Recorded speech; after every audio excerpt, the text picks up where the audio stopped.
Quarta-feira, 2 de outubro de 2024, o mundo acabando e nós estamos aqui para o Fórum. Nós não sabemos até quando teremos. O mundo acabando é ótimo.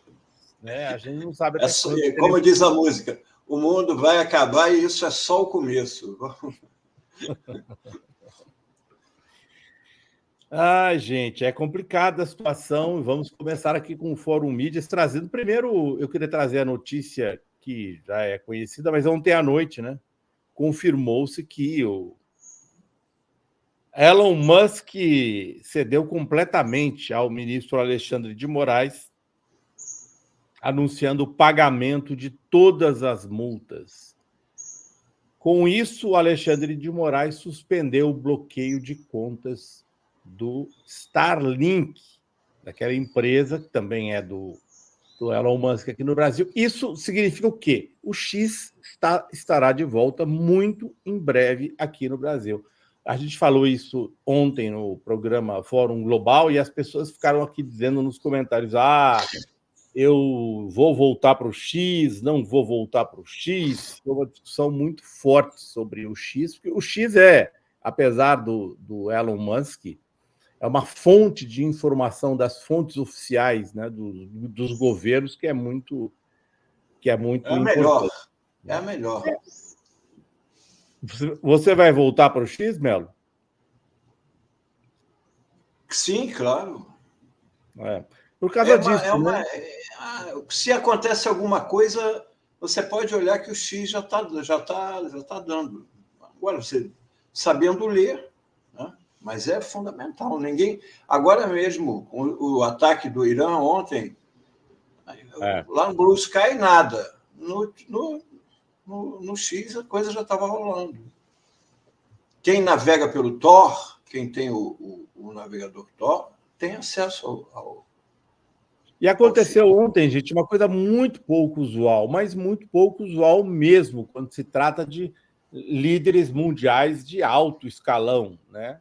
Não vou dizer que esse seja um, mas o Ayatollah Khamenei, o líder espiritual, líder máximo do Irã, ele usou a sua conta no X para, em hebraico, escrever uma mensagem sobre os ataques do Irã a Israel. Escreveu: os golpes da frente de resistência ficarão mais fortes e dolorosos contra o corpo desgastado e decadente do regime sionista. Ele escreveu em hebraico, quer dizer, ele não escreveu, certamente alguém escreveu, porque essas contas os líderes eles não manejam, né? Isso é assessoria, obviamente, né, gente? E aí, curiosamente, o Geert Wilders, que é o cara da extrema-direita neofascista da Holanda, foi lá e respondeu também escrevendo em hebraico. Em hebraico, ele escreveu... Olha lá, vocês estão vendo a postagem em hebraico ali do Geert Wilders? E ele chamou o Khamenei de psicopata, de maníaco perigoso. Teve um ataque de Pablo Marçal. E também escreveu que a razão, a democracia e a liberdade prevalecerão. Geert Wilders, aquele cara que tentou comandar a Holanda, não conseguiu formar governo e hoje está na oposição, é um cara de extrema-direita. E aí, obviamente, né, veio o ministro das Relações Exteriores de Israel, Israel Katz, é aquele que polemizou com Lula. E aí falou o apoio e a solidariedade, agradeceu ao Geert Wilders. Então, para vocês terem uma ideia de quem é que está do lado de Israel nessa situação. Sabemos quem são nossos amigos. Ele falou do eixo do mal, ele agradeceu a solidariedade do Geert Wilders. E aí, gente, também pelo X, notícia quentinha de hoje, ele declarou, hoje, o Israel Katz declarou o secretário-geral das Nações Unidas, Antônio Guterres, persona não grata em Israel, baniu a entrada do secretário-geral da ONU em Israel, alegando que ele não condenou de maneira inequívoca o ataque do Irã contra Israel. Olha só Olha só os... E isso é assim, o que me chama a atenção, Antônio Mello, isso aí não sai nos jornais com destaque. Olha, é uma loucura. Como que você vai banir o secretário-geral da ONU de pisar em solo? Por que o Guterres? Por que o Guterres está atravessado no pescoço de Israel? Porque depois de condenar o ataque do Hamas, depois de fazer a condenação, olha, o ataque do Hamas, etc. e tal, ele disse, né? Deixa eu só ler a frase do Katz. O Katz escreveu assim na mensagem do X: um secretário-geral que dá apoio a terroristas, estupradores e assassinos do Hamas, Hezbollah, Houthis e agora do Irã, a mãe de todo o terrorismo global, vai ser relembrado como uma mancha na história das Nações Unidas. Mas o Guterres não falou nada de extraordinário, gente. Em outubro do ano passado, depois do ataque, ele já condenou várias vezes o ataque do Hamas contra Israel, mas ele acrescentou uma coisa que todos nós acrescentamos. É importante reconhecer que o ataque do Hamas não aconteceu num vácuo. Isso é óbvio, isso está na história. O povo palestino tem sido alvo de 56 anos de uma ocupação sufocante. É isso aí que deixou Israel enlouquecido. Enlouquecido. O Katz está enlouquecido porque Israel, os palestinos, quer que a ocupação de Gaza e da Cisjordânia seja esquecida. Eles não querem lembrar disso como a origem de tudo que está acontecendo. Eles querem dizer assim: o Irã é a mãe de todo o terrorismo global, mas sem relembrar a história. Querem apagar a história, gente. O que nos leva à colaboração da mídia, e esse era o meu ponto com isso. Porque essa é uma manchete de hoje. Ontem à noite eu fiquei não fiquei surpreso, mas ontem eu lembrei muito aqui, viu, de você e do Ivan, viu, Melo, quando estava aqui fazendo a cobertura, escrevendo sobre o assunto, acompanhando o assunto no Fórum Global, porque a manchete principal do New York Times era: Irã ataca Israel e provoca um conflito regional. Isso depois de Israel ter atacado os Houthis, o Líbano, a Síria, o Irã, ter matado o líder do Hamas do Irã. E agora, essa é uma manchete de hoje. Uma guerra mais ampla no Oriente Médio, do Hamas ao Hezbollah e agora ao Irã. Você vê, o nome de Israel não aparece na manchete.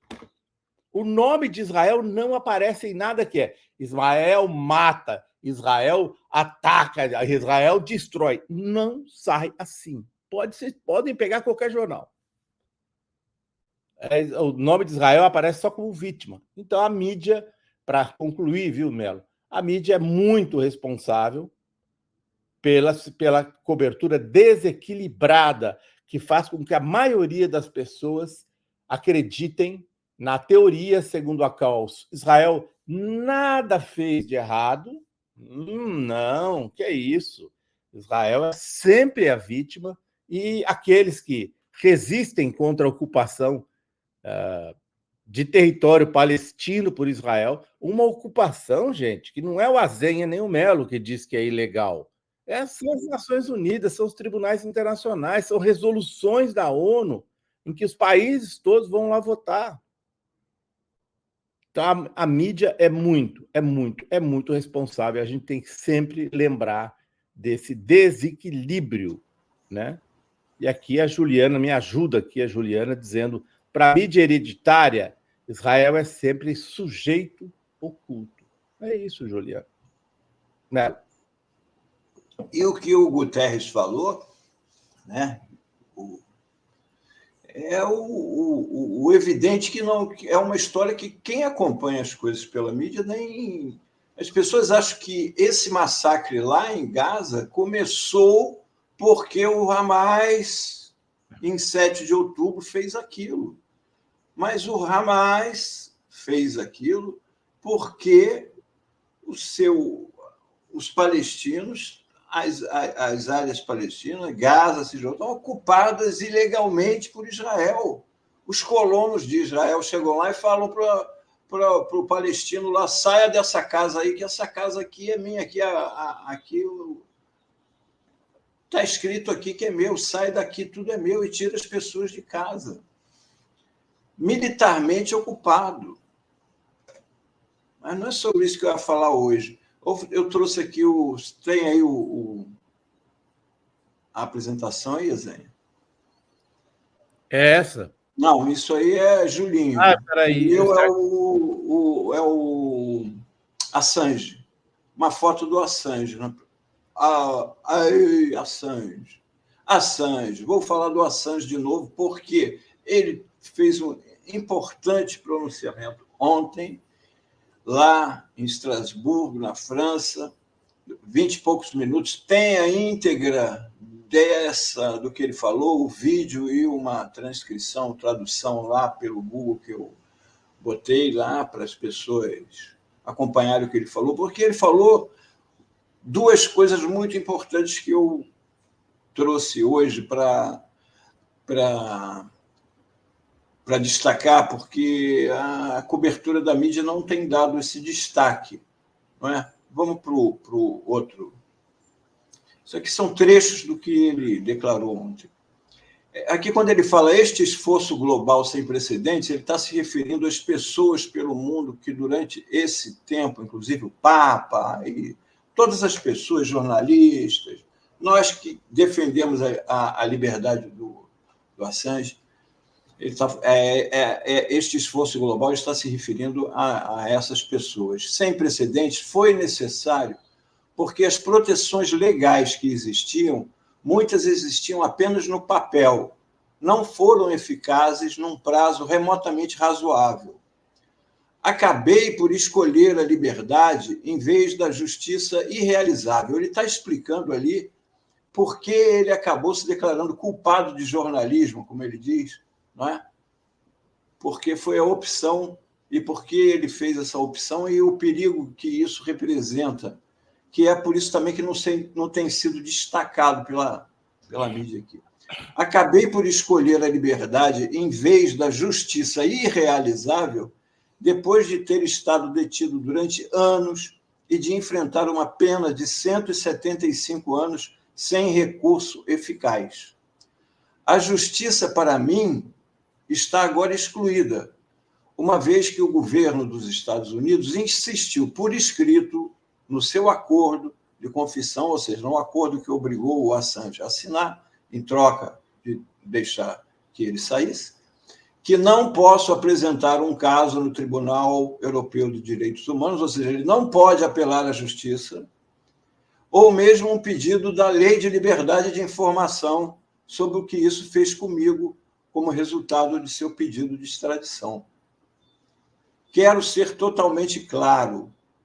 Não estou livre hoje porque o sistema funcionou. Estou livre hoje, depois de anos de prisão, porque me declarei culpado de jornalismo. Eu me declarei culpado de buscar informações de uma fonte. E eu me declarei culpado de informar ao público qual era essa informação. Não me declarei culpado de mais nada. Espero que o meu testemunho de hoje possa servir para realçar as fraquezas das salvaguardas existentes e ajudar aqueles cujos casos são menos visíveis, mas que são igualmente vulneráveis. Vamos para o outro aqui, que aí ele dá o fecho do que está acontecendo hoje. Se a situação já não fosse suficiente má no meu caso, o governo dos Estados Unidos afirmou, com esse processo contra o Assange e com o fato dele ter sido obrigado a se declarar culpado de jornalismo, o governo dos Estados Unidos afirmou uma nova e perigosa posição jurídica global. Apenas os cidadãos dos Estados Unidos têm direito à liberdade de expressão. Os europeus e outras nacionalidades não têm direitos de liberdade de expressão, aí, completando, reconhecidos pelo governo dos Estados Unidos. Os Estados Unidos afirmam que a sua lei de espionagem ainda se aplica a eles, ou seja, a nós, que não estadunidenses, independentemente de onde estejam. Ou seja, eu falando aqui posso ser alvo da justiça dos Estados Unidos.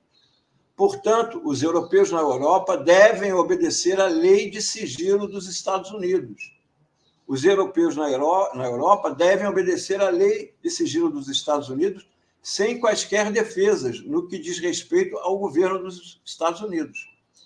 Um americano em Paris pode falar sobre o que o governo dos Estados Unidos está fazendo, talvez, porque aí o estadunidense vai ter o seu direito garantido pela Constituição dos Estados Unidos.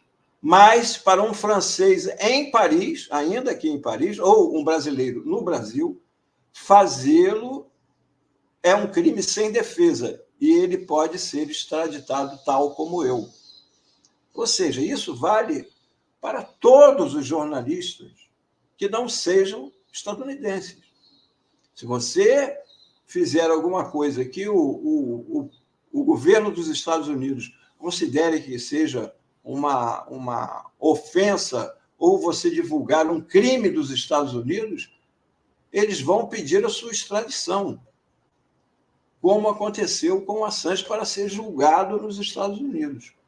Porque só o cidadão dos Estados Unidos está protegido pela lei dos Estados Unidos. Foi isso, e esse o grande destaque, e que sempre foi a batalha de todos os jornalistas que apoiaram Assange durante todo esse tempo. Muita gente falava, mas o negócio do Assange já passou, isso aí já não sei o quê. Mas não, o que está em jogo é isso. O que está em jogo é a liberdade de informação, a liberdade de expressão que os Estados Unidos querem tomar para eles. Eles querem definir o que pode ou não pode ser publicado sobre os Estados Unidos. Quando se estava lutando pela liberdade do Assange, é porque por uma coisa. Jornalismo, você divulgar os crimes de guerra, não é crime. Crime é cometer crimes de guerra. Mais uma vez, divulgar crimes de guerra não é crime. Crime é cometer esses crimes, como o Israel vem fazendo. Aí o jornalista vai lá, ou o Antônio Guterres fala, ou o presidente Lula fala, e eles atacam, porque a liberdade, eles querem ter a narrativa histórica. É essa a disputa. Eles querem, e por isso nós temos essa nossa mídia acocorada, que fica esperando, eles ficam esperando ver o que os Estados Unidos vão publicar sobre a guerra para ver o que eles vão dizer. Como é que é? O que eles já publicaram lá? Para poder publicar aqui. Entendeu? Então, é isso. É muito importante essa fala do Assange.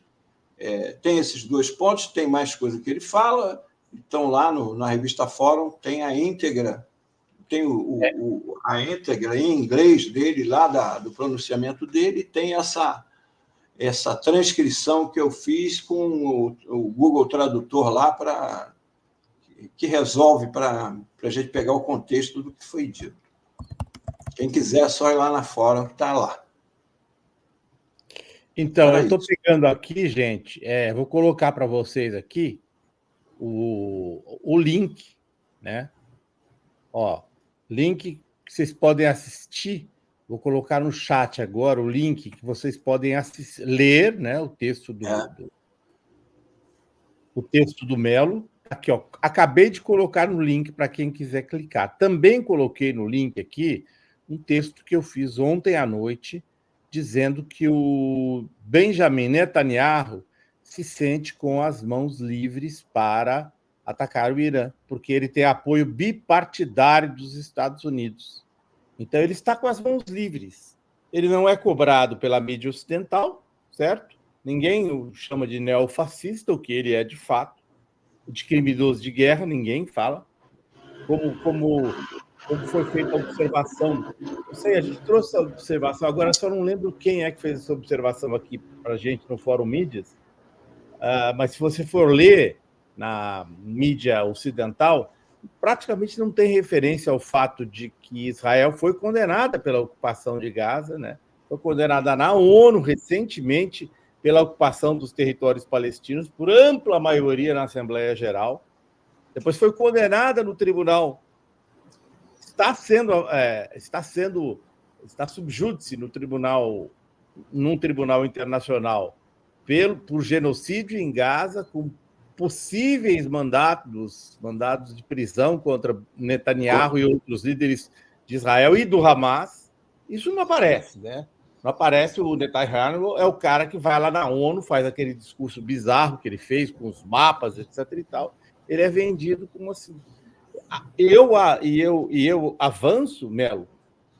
O Jerusalem Post, que é um jornal conservador, não é de extrema direita, é mais crítico ao Netanyahu do que qualquer Folha, Globo, Estadão. Basta você ler.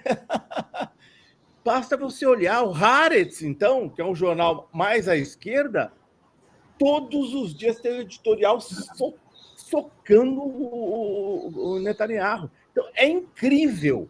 A mídia de Israel é muito mais crítica do Netanyahu do que a Folha de São Paulo. Não dá para entender isso. É porque eles não se informam por lá, a orientação é via Estados Unidos. Quem acompanha a história há mais tempo, lembra, por exemplo, que durante um tempo o Noriega, no Panamá, ele era um camarada um líder bem posicionado. De repente, os Estados Unidos viraram o pavio com ele, ele virou criminoso, narcotraficante, virou tudo. Saddam Hussein, a mesma coisa. O mundo tinha uma visão do Saddam Hussein e, de repente, virou outro, virou o capeta. E é assim, entendeu? A mídia vai para onde os interesses do governo dos Estados Unidos e do mercado financeiro, para onde... É isso, é por aí que você vai, e é por aí que eles vão. Hoje mesmo, os dois dos três jornalões, só deram lá na primeira página Moody's, né, que é a agência de classificação, que são os picaretas, como mostrou um filme Inside Job. São os picaretas, essas agências, não servem para nada. Eles mesmo no julgamento falaram assim: não, a gente dá só a nossa opinião, a pessoa segue se quiser. É isso que significa. Bom, mas os dois, o Estadão e o Globo, deram só o destaque. Pequenininha, manchetezinha, pequenininha na primeira página, falando Moody's melhora a avaliação do governo brasileiro.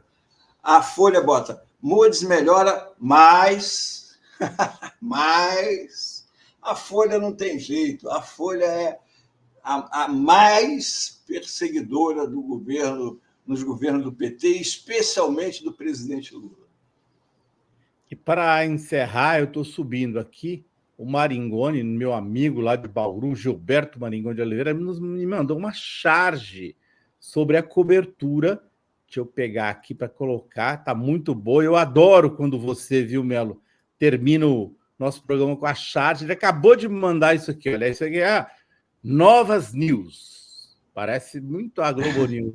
Em cima da hora, em cima do fato, o Irã faz ataque maciço a Israel. Mísseis iranianos atingem o território de Israel. As redações da Globo News e do Jornal Nacional seguem incólumes.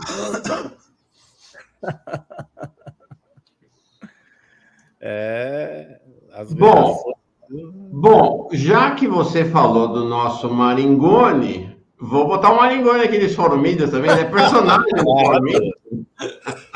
Lá está. E aí, gente? Tudo bom, Marcelinha? Melo, Mauro? Bom dia. Quarta-feira trepidante, como dizia o saudoso Alberto Dines, né?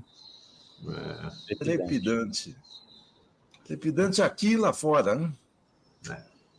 Totalmente. Que situação. Nem nos nossos tempos de Bauru, né, Gilberto Maringoni, quando enfrentávamos durante a ditadura militar, o nosso Rodrigues de Abreu sob ataques. Quando instruíram o Pelé sobre como ele deveria seguir a carreira, que ele deveria ir lá para Santos, porque tinha praia. Bauru é uma coisa incrível. Primeiro, derrubaram a casa do Pelé há alguns anos, é uma coisa assim, não tem nada que lembre o Pelé na cidade. A segunda é que a prefeita bolsonarista de Bauru, que privatizou o sistema de saneamento lá, está disparada e corre o risco de ganhar lá no primeiro turno. Eu sei que é muito mais importante do que a eleição em São Paulo, em qualquer capital, mas é incrível. O interior deve dar uma vitória para a extrema-direita muito grande, tirando algumas exceções. O interior de São Paulo, estou dizendo. Né? Sim. E é triste também o que você mencionou, né? Derrubaram o estádio. Eu acho que a mídia oficial tem uma grande participação nisso. A criminalização da esquerda, do PT, esse papo de comunista, não sei o quê, isso tudo é direcionado lá dos Estados Unidos e vem aqui pela nossa mídia que trabalha isso diariamente. Tem que seguir as leis do mercado e quem não segue é isso aí, demonizado. Por isso, tanto essa junção de comunismo e os evangélicos e não sei o que, é isso. É essa demonização da esquerda. E, no caso do Brasil, do PT, dos governos do PT, ladrões, o tempo inteiro. Até hoje, o Jornal Nacional não veio a público pedir perdão pelo que eles fizeram na Lava Jato, porque os efeitos da Lava Jato se fazem sentir até hoje nessa população que vota aí. O Lula é ladrão, o PT é ladrão, o PT roubou, então não voto no PT, não voto de jeito nenhum na esquerda. E é isso. É esse pessoal que acaba votando, como está dizendo o Maringoni, a pessoa fazendo uma administração terrível, mas votam nela porque pelo menos é cristão, sei lá, né? Esse fenômeno precisa ser estudado do interior. Bauru não é única, mas precisa ser estudado, porque assim, é muito extremista, viu, Mauro? Se você visse o discurso, é a prefeita evangélica, é bolsonarismo no suco mesmo. Você amassa bem assim, aperta e sai aquele suco de bolsonarismo. É o que vige lá em Bauru e em muitas outras cidades que não são cidades atrasadas. Bauru tem 20 mil estudantes universitários. Não era para ser assim, né, Maringoni? Não é. Agora, tem o interior de São Paulo como um todo, ele é maior que a Argentina, né? Ele tem, em termos de população, o interior tem 46 milhões de habitantes. Eu lembro que há um tempo atrás, eu não vou lembrar os números de cabeça, eu fui comparar os PIBs, os Produtos Internos Brutos, a geração de riqueza em um ano. São Paulo é maior do que a Argentina. A economia... Então, esse fenômeno do interior de São Paulo, esse fenômeno dessa caminhada para a extrema-direita, é muito sério. Tem muito a ver, claro, com o agronegócio, né? O São Paulo virou um grande Mato Grosso, até próximo daqui, é soja e cana, soja e cana, soja e cana. Um pouco de gado. Mas o que era antes, até os anos 80, 90, a indústria era o motor de São Paulo, agora é o agro, o motor dessa economia. E o agro primeiro tem um poder econômico, e o poder, esse poder econômico, se transformar no que fala o Mello, em poder de convencimento pelas grandes redes aí de todo tipo, aí é um passo muito rápido para isso acontecer. Né? Um cenário que se espalha pelo Brasil, né? Nós estamos falando do Sul, Sudeste, Centro-Oeste, Norte. O Nordeste é que está um pouco ainda à parte desse cenário, né? Mas está chegando lá, sabe por quê? Matopiba, todo o oeste da Bahia. Então, esse fenômeno, o Maringoni foi lá, como sempre, botou o dedo, é isso aí, né? O agro, o Brasil é agro agora. A gente tem chamado muito de bolsonarismo, mas não é um bolsonarismo, porque o Bolsonaro já veio a ser um canal para ele se expressar. Isso já existia. Antes do Bolsonaro, vamos dizer assim, já existiam bolsonaristas. Essa é a minha mulher, né, do interior de São Paulo. Agora... E a gente vê isso já há bastante tempo, esse preconceito contra o PT, contra a esquerda, sabe? Coisa de vagabundo, coisa que não quer trabalhar, que o trabalho é esse, sabe? Mas você pega esse negócio econômico, né? Quer dizer, a produção agroexportadora. Se você pega São Paulo, Mato Grosso do Sul, o Mato Grosso, um pedaço de Goiás, é quase que uma economia só. Emprega muito pouca gente, é altíssima tecnologia empregada, ou seja, uma agricultura com uma produtividade muito alta. Se você for fazer um mapa da economia brasileira, isso conforma quase que uma região produtora só. Sim. Então, você pega tanto até os gostos culturais, a questão do sertanejo urbano, esse sertanejo modernoso, até a mentalidade, o medo do MST. Aliás, o Salles, ele não é do fundão do Brasil, um dos piores, acho que talvez o pior ministro do meio ambiente que a gente já teve. Ele é de São Paulo, ele é da ponta do capitalismo moderno, ele não é um atraso, ele é a modernidade. Ô Marigoni, você tocou num aspecto que é muito importante, que é isso daí que você falou da música. Os grandes pecuaristas e o pessoal do agro investe maciçamente na compra de rádios e produção produção e realização de shows sertanejos. Eles promovem e criam essas duplas e festivais e tudo isso, onde é disseminada essa cultura. Não é só a mídia, não. A música também. Um paradoxo dessa situação é que o governo Lula, e não só esse, né? Os governos do PT, são governos em aliança com o agro. O governo Lula está aí o Plano Safra, está aí, e não consegue, né, romper com esse preconceito contra o partido, né? O governo Lula é um governo em aliança com o agro, o governo Lula é um governo que promoveu as BETs, o governo Lula ele tem vínculos do ponto de vista da sua própria Constituição com esse universo, né? Mas, mesmo assim, ele não é incorporado. Mesmo assim, não é incorporado. O Lula teve alguns grandes produtores no Ministério da Agricultura, né? O Blairo Maggi, no primeiro governo Lula.